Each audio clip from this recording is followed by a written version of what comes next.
Hi கண்மணிஸ், இன்றைக்கி Monday mini vlog தான் பார்க்க போகிறோம். எப்பவும் போல் ஏர்லி மார்னிங் எழுந்திரிச்சு சுவாமிக்கு விளக்கு ஏற்றிட்டு சுவாமி நல்லபடியாக கும்பிட்டதுக்கப்புறமா நான் வந்து இட்லி சட்னி வந்து செஞ்சு வச்சுருந்தேன் பிரேக்ஃபாஸ்ட்டுக்கு. ஸோ அதுவும் சாப்பிட்டுட்டு இப்போ வந்து பார்த்திங்கன்னா நம்ம மேச்சேரி பத்திரகாளி கோயிலுக்கு கிளம்ப போகிறோம்.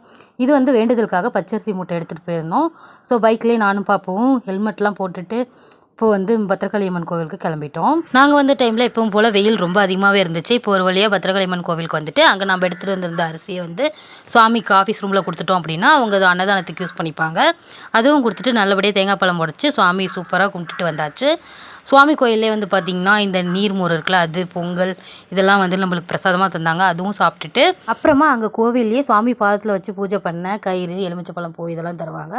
அதுவும் வாங்கிட்டு நாம் சூப்பராக வீட்டுக்கு கிளம்பியாச்சு கண்மணிஸ். நீங்கள் பத்திரகாளி அம்மன் கோவிலுக்கு போயிருக்கீங்க அப்படின்னா மறக்காமல் கமெண்ட் பண்ணுங்கள். அப்புறமா வர வழியில் எப்பவும் போல் தர்பூசணி நுங்கு இதெல்லாம் வாங்கிட்டு வீட்டுக்கு வந்தாச்சு. இந்த வீடியோ உங்களுக்கு பிடிச்சிருந்தா மறக்காமல் லைக் பண்ணி ஷேர் பண்ணி கமெண்ட் பண்ணுங்கள். பாய்.